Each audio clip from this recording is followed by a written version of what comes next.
Welcome to chapter number 9. And this chapter is actually fairly easy. And in this chapter, we'll talk about two main things, which is the entry strategy. How does a company enter into a country? In the previous chapters, we already looked at why a company would want to go overseas. And as you recall, companies go overseas for a variety of reasons. One could be to gain market share, another could be to get resources, oil, gas, metals, cheap labor, so many different reasons why a company would go overseas. And here we are looking at, so previous chapters we looked at why it would go, and this is kind of looking at how it would do it, okay? So how does a company go overseas? So we have at the low end, you have export and import operations, and at the high end, or meaning, um, the more involvement of the company is a subsidiary. So if we were to, just to make this chapter easy, by the way, the password for this is six letters, and the first letter is S as in Sam. Okay. All right, so so these are different how a company would go overseas. Okay, so let's just say this is based on risk. So just trying to keep it simple, trying to keep this video short as well. Investment and control, right? So let's just say if we were to use these, factors, how you could do it, and also we could look at the speed. So like time, okay. So if you look at export, this is the fastest way of going overseas, okay? Because you don't need too much, you just have your product, you're, selling it or you're exporting it over there. So it's the fastest way versus this is the slowest way because you have to, start your own factories over there or, do some intensive negotiations with the government to get the permits and things like that. Now, let's say if you look at the risk is fairly low over here because you don't have any factories, you don't have as much involvement, your product doesn't do that well. All right, didn't lose much. Same thing over here, your risk is high because you are putting your factories, getting the permits and all of that. Same thing with level of investment is high over here, it's very low, you're not investing in any facilities there.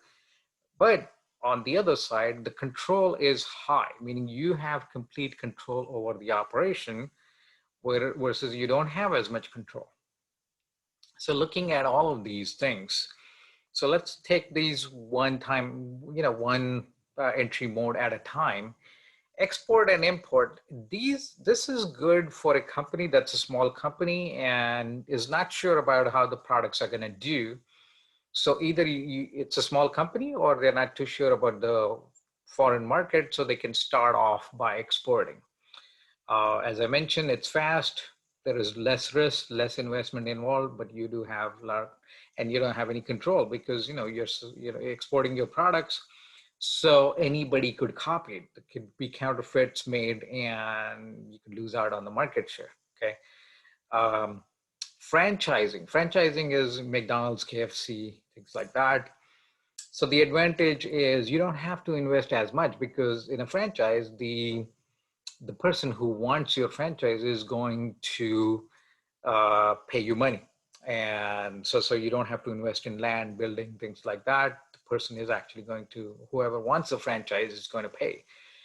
But at the same time, your name, your brand, your logo is on the line, meaning the franchisee, the one that is taking the franchise from you, needs to maintain a certain level of quality of service, quality of product, so that the risk is your brand name could get jeopardized because of that.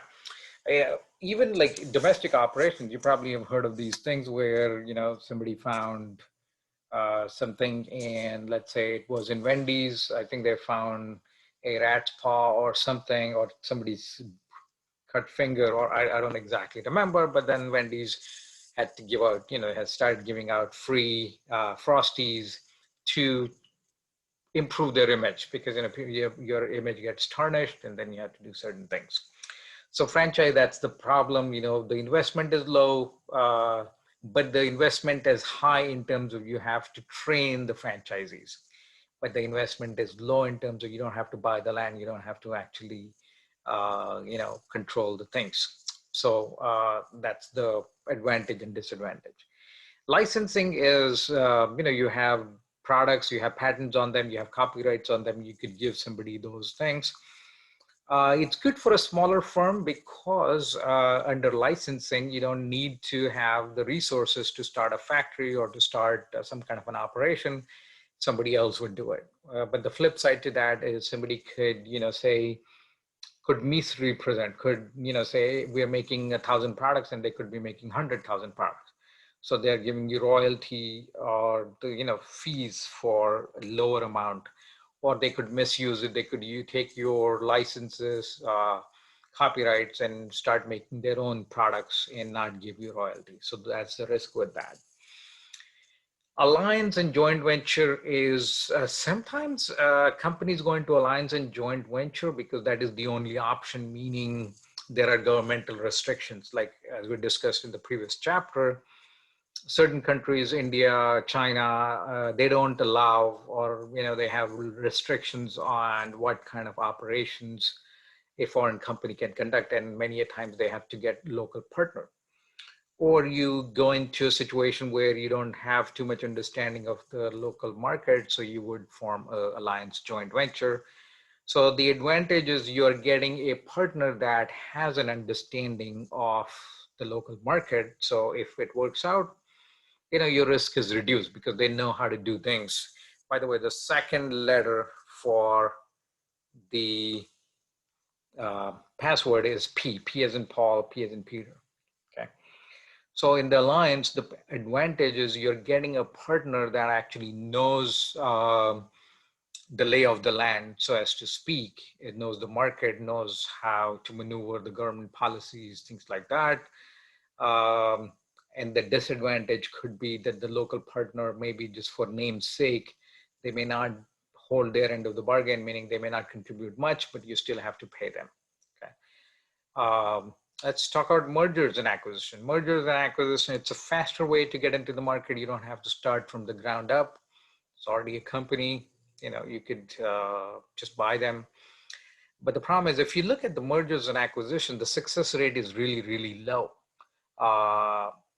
The problem with mergers and acquisition is there could be a clash of cultures. Let's say a German company buys a Korean company. The Germans may want to do things differently, and the Koreans may not like that. And the Koreans, the top talent in the Korean company, may leave. So that would make the Korean company less competitive. So things like that could happen. There could be a clash of cultures, things like that. And many times, if the reason for mergers and acquisitions to fail is also when you are actually merging, it's not as much in merging, but in acquisition, when you're buying another company, you have to pay premium above the market value. And it may not come to fruition, meaning you're overpaying. The market thinks of the company at a certain level, but you have to overpay for that, and you may not be able to recover that cost. So lately, mergers and acquisitions, people or companies are shying away from them. Their companies are more likely to focus on something which is mutually beneficial, which would be a partnership, some kind of an alliance. So this way, the risk is lower in that case. As you can see, as I've written over here, the risk, it goes up as we're going this way, meaning your investment is going up, so is your risk. Okay. Wholly owned subsidiary is if you're concerned about patents, somebody stealing your patents, your copyright, then you would go for a wholly owned subsidiary, meaning you want to protect your proprietary knowledge. And if you are, if you have an operations overseas, if somebody even steals or tries to copy your product, you have much better chance of going through a legal process, meaning because you already have a factory, to sue them to get, to make sure that they're not copying your products. All right, so this is in a nutshell, the entry strategies. And as I promised you, I'll try to make this video smaller. So I'm just giving you the gist of this. So we're not covering everything, but just covering few key points. All right, so as I mentioned, these are already discussed what we just talked about. So now we know how to go into the country. Now, how do we actually do that? Okay. And the third letter for your password is R. So this is kind of a graph, meaning global integration is, do you want a factory that is, you just want let's say one global factory and export it everywhere, or do you want to customize it? So from previous chapter, you'll realize that this is actually multi-domestic strategy, meaning you have to customize the product for the local market.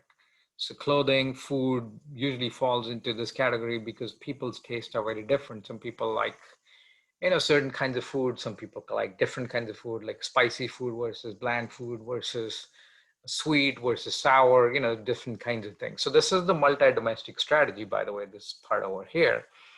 And if you recall, from the previous chapter, I would highly encourage you to do that, which is, so here, this would be transnational strategy, meaning you're taking best of the both the worlds, meaning you are customizing it as well as you are trying to standardize as much as possible, right?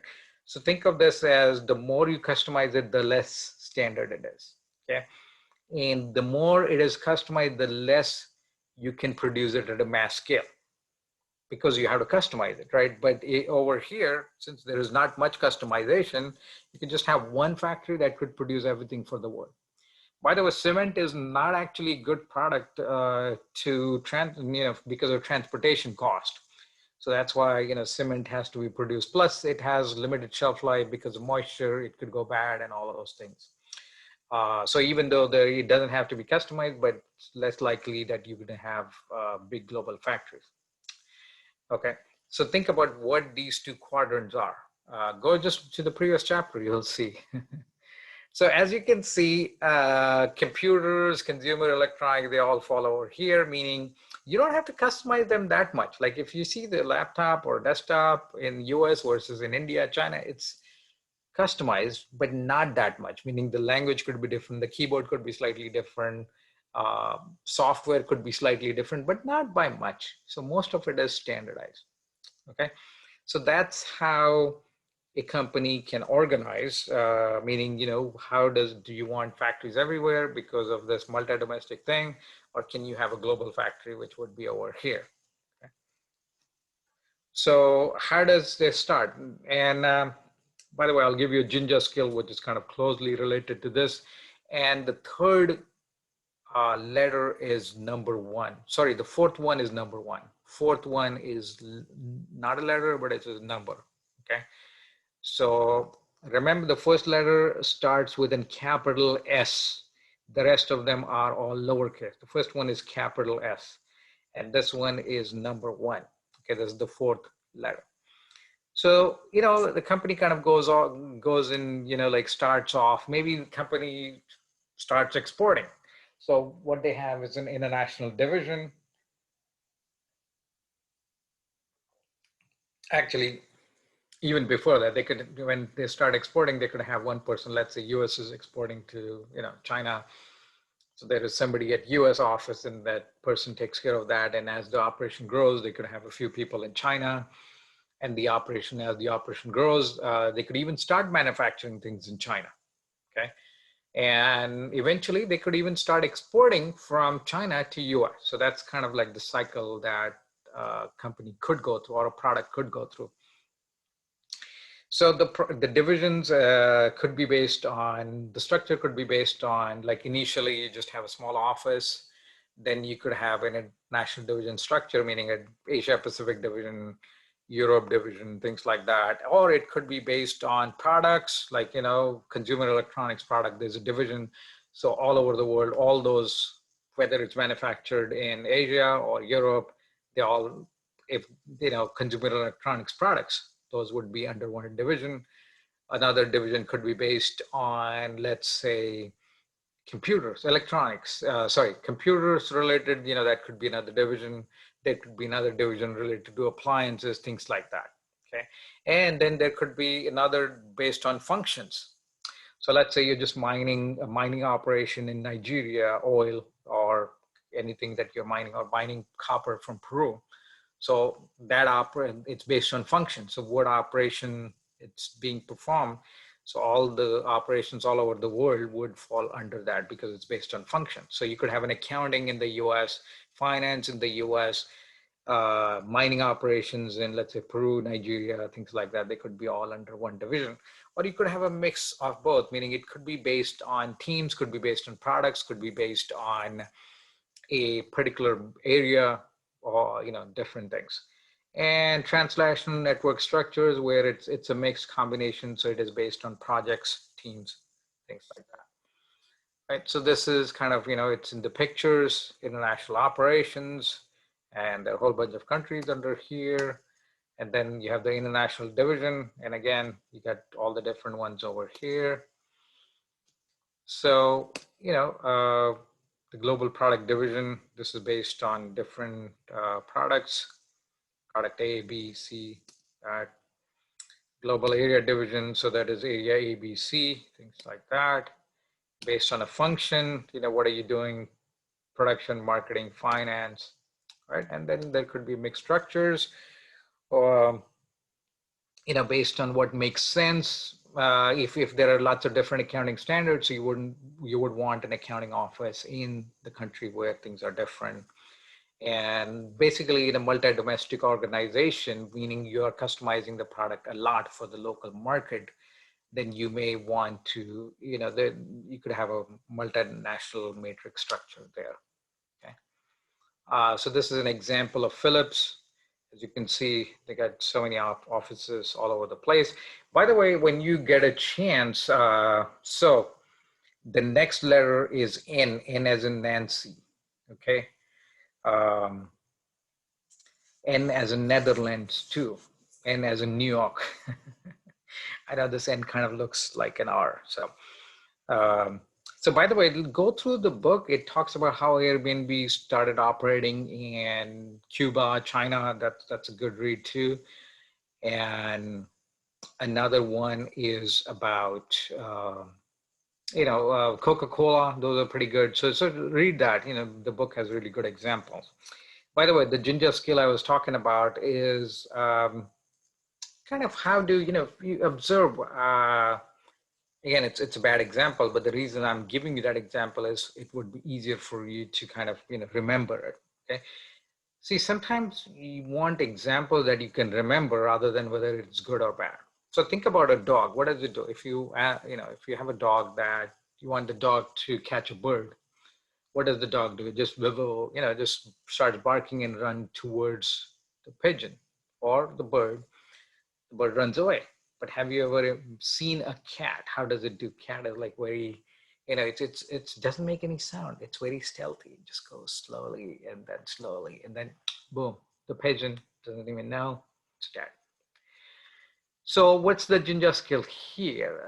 The skill is you have to observe. So think about what a cat does. It observes things. Again, I said the example is bad, but when you want something, you have to observe what's going on. You have to understand what it is and then make the move. So when you go for an interview or whenever anything you do, make sure you understand what it is that you're going into. Rather than trying to push your products, push who you are, push what it is that you do, try to understand who they are, okay?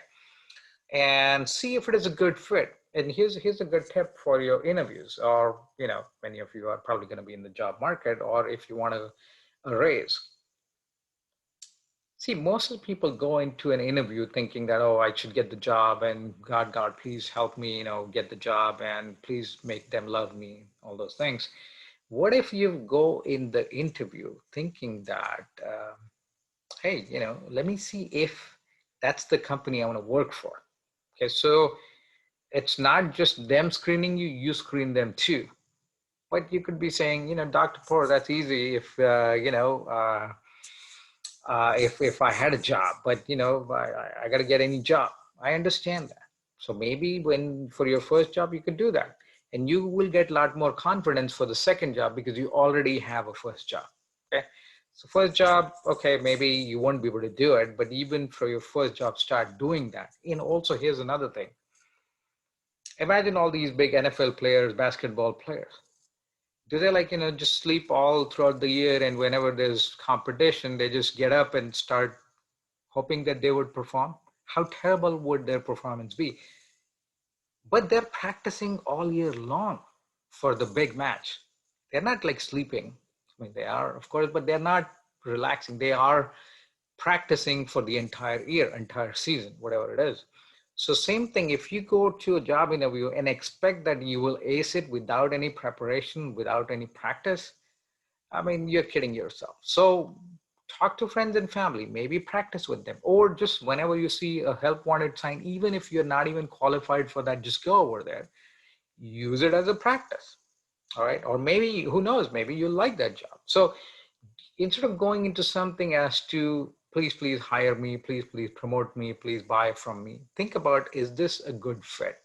And if it is a good fit, then see what it is that's beneficial for you, and what is it that you can bring to the table.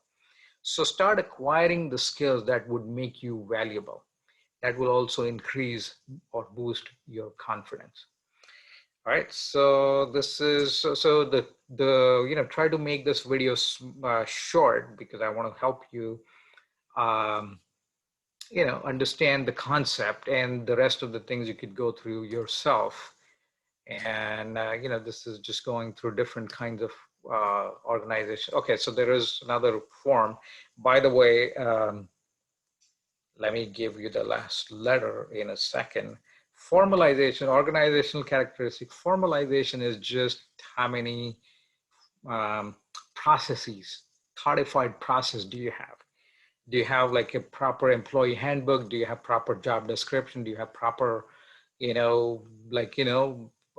way your performance would be measured? So that is like formalization. Specialization is assigning specific tasks to individual. There is horizontal specialization, vertical specialization, tall versus flat hierarchy, basically. Centralization, everything comes from the top, and then, the companies at the bottom or the branches at the bottom are supposed to do that. And most of the time, the organizational structure in the foreign country mimics what is it in the home country. All right. So that's it for this. And the last letter is G, okay, for your password. So quick recap, organizational structure. How does a company enter? It's basically, I showed you in the chart. Export is the least, requires least amount of investment, but you have the least control, you have the least amount of risk as well.